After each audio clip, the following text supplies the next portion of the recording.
একদা এক সময়কার কথা, কালচিরিনি নামে এক জঙ্গলে বাস করত এক দুষ্টু ও অহংকারী বাঘ।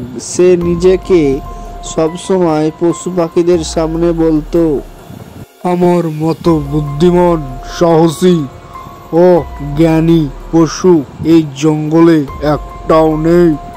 একদিন সেই বাঘটি খাবারের খোঁজে এদিক ওদিক ঘুরে বেড়াচ্ছিল।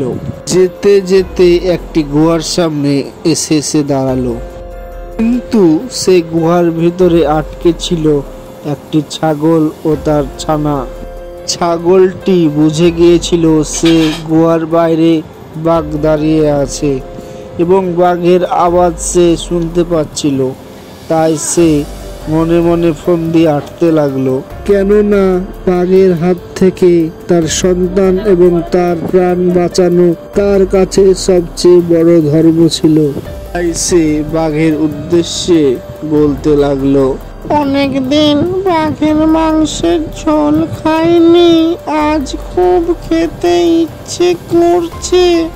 মনে হয় গুহার বাইরে বাঘ দাঁড়িয়ে আছে, খাবো খাবো মাংস খাবো। এই কথা শুনে বাঘটি ঘাবড়ে যায় এবং সে বলতে লাগে, কার এত বড় সাহস আমার মাংস খাবে বলছে, বেরিয়ে আয় বলছি, বেরিয়ে আয়, দেখি তোর বুকের পাটা কত শক্ত, বেরিয়ে আয়। আমি বাঘের মাংস খাওয়া ছাগল, তুই দাঁড়া তাহলে, আমি আসছি তোকে খেতে। এই কথা শুনে বাঘটি আরো ভয় পেয়ে গেল এবং সে তাড়াতাড়ি সেখান থেকে পালিয়ে গেল। এবং কিছুক্ষণ পর সেই ছাগল এবং ছাগল ছানা বাইরে বেরিয়ে এলো। বাইরে বেরিয়ে এসে ছাগলটি বলতে লাগলো, তোর মতো বোকা বাঘ জীবনে আমি একটাও দেখিনি।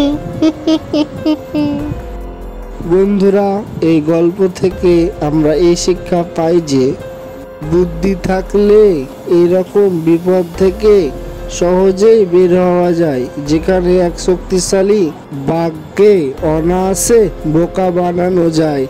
বন্ধুরা, তোমাদের ভিডিওটি কেমন লাগলো?